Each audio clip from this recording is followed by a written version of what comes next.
Ahead on Q2, we update a serious elderly fraud case that happened right here in Billings. This overseas one did send a lady from out of state here to get money from the victims. A Billings woman allegedly lost more than $100,000 in a PayPal scam.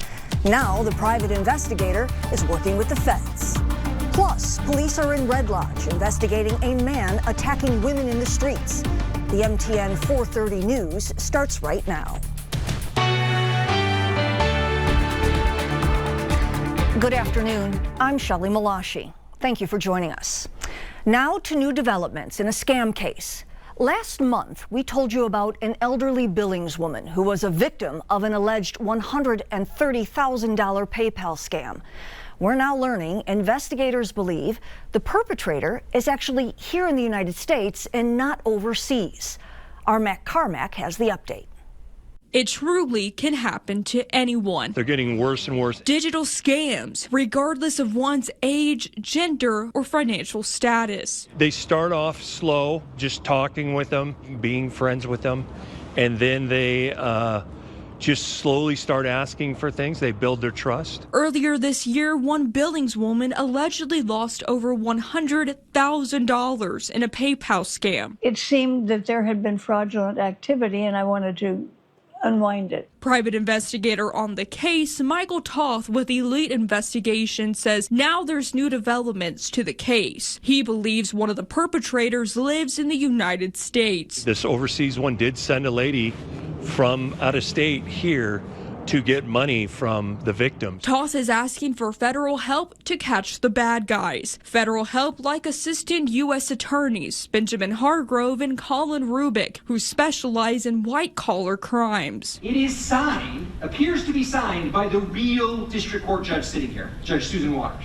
On Wednesday, the two held a presentation here at the Billings Public Library about some of the different scams we're seeing right now in our community. Fraudsters love elderly people, and they're always looking for elderly people to scam because elderly people tend to have more money. According to Toth and the attorneys, scammers are professional manipulators, and in the digital age, they've gotten even worse. Just my limited experience of working with AI with my business and such, and the amazing stuff that can be done, I can only imagine what these fraudsters are going to start doing with AI. So it makes sense to ramp up this investigation, letting federal investigators know what's happening right here in Billings with cases like the elderly PayPal scam. And so it was interesting to hear from the U.S. Attorney's Office and talk to them, and pretty much a lot of they're seeing almost every scam they've talked about. I've been hired by a family or two to work those type of scams. In Billings, Mac Carmack, MTN News. Social media posts have police responding in Red Lodge. Today, the Carbon County Sheriff's Office posted on Facebook that the Red Lodge police are actively investigating reports of a man attacking and chasing women at night.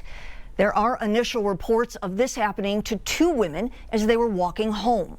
One woman allegedly tased her attacker, and word of the incidents have a lot of people concerned. Our Hannah Pettiferi is in Red Lodge, and we'll have more tonight at 5:30. Now to a Q2 update. We heard from the Department of Environmental Quality today regarding the incinerator malfunction at the Yellowstone Valley Animal Shelter. This video shows smoke pouring into the facility after the incinerator was used to burn methamphetamines collected by the FBI. The city and county say they have the authority to use the incinerator for something other than animal carcasses, but say they were unaware that meth was being burned. The DEQ permit doesn't show any language giving the county such approval. DEQ says they are looking into the agreement referenced by Animal Control.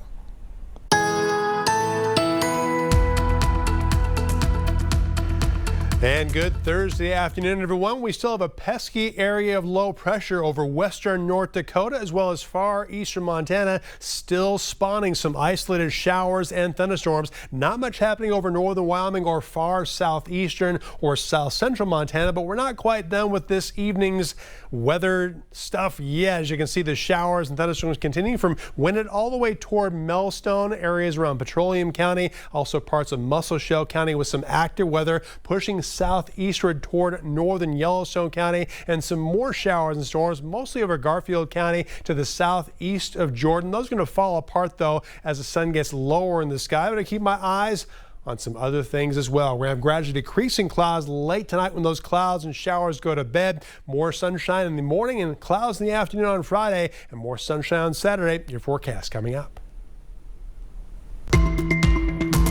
What happens now that the Federal Reserve has cut interest rates by 1/4 of a point? President Trump has long fought for the need to lower interest rates to spur the economy. Reporter Alex Miller talks with the experts about the impact. Federal Reserve Chairman Jerome Powell called the current economic situation unusual. What makes it unusual is first that inflation has been a little bit stubborn. Economist Wafa Hakeem Ormen said wildly fluctuating tariff policies are preventing the inflation rate to drop to the 2% benchmark. The second factor is slow job growth. We're starting to see some weakening, and there are different sources of uncertainty right now in the job market. The uncertainty is leading to slower investment and hiring, hence the rare cut, a tool used to boost investment and employment. In the short term, consumers and businesses are going to see better rates for most things from mortgages to auto loans, but it can also drive up inflation, like during the pandemic. On a long-term basis, it's dangerous, I will say, to lower rates when you have inflation going on. That's historically what we don't do. And we got into some of the mess that we got into in the pandemic. Another instance when the Fed slashed rates to near zero was during the global financial crisis in 2008. Despite aggressive cuts, the Federal Reserve wasn't able to prevent a recession. That was a perfect storm, which we don't have today. And that storm was short sales and foreclosures at mass, unemployment that was super heavy. But during the dot-com bust in the 2000s, the rate cut did what regulators hoped. The U.S. GDP rebounded by more than 2% within a few years.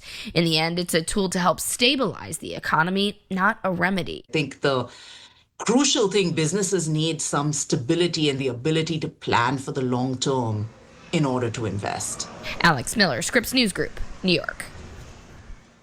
The federal government runs out of money at the end of the month, and we have no clear resolution in sight. Republicans are hoping to push the issue back until late November. Democrats are demanding health care changes before approving a budget. Joe St. George is in Washington, D.C. with more. Government funding in this country runs out in less than 2 weeks. And while 2 weeks is an eternity in American politics and a lot can change, for the moment, both sides appear to be digging in, with the prospects for the first government shutdown since 2019 increasing by the day. Johnson versus Jeffries, Thune versus Schumer, the White House looming large over the entirety of this latest funding debate. For the moment, Speaker Mike Johnson is trying to pass his Republican plan in the House of Representatives, perhaps by the end of this week. The Republican plan extends current government funding until November 21st and increases security for the judicial, legislative, and executive branches by $88 million. But the biggest problem for Republicans rests in the Senate, where a handful of Democrats will be needed to join Republicans if a shutdown is to be averted. Senator Chuck Schumer is signaling his party doesn't like the Republican plan and released their version to avoid a shutdown late Wednesday. The Democratic plan funds the government until October 31st. It demands health care policy changes and limits on Trump funding rollbacks. With both sides now outlining their positions, a high-stakes game of political chicken now begins to see which side will blink first. It's going to end up that they're shutting down the government. And my office is right here. Chuck's is right here. It's very easy for him to come to here, or to say we need to have a conversation about this CR. The last government shutdown was also the longest government shutdown in American history. In 2018 and 2019, during the first Trump administration, it lasted 35 days. During government shutdowns, if one happens, Social Security checks still go out, Medicare, Medicaid is still administered, but federal government workers can see a delay in their paycheck, and certain government services could be suspended. Joe St. George, Scripps News Group, Washington.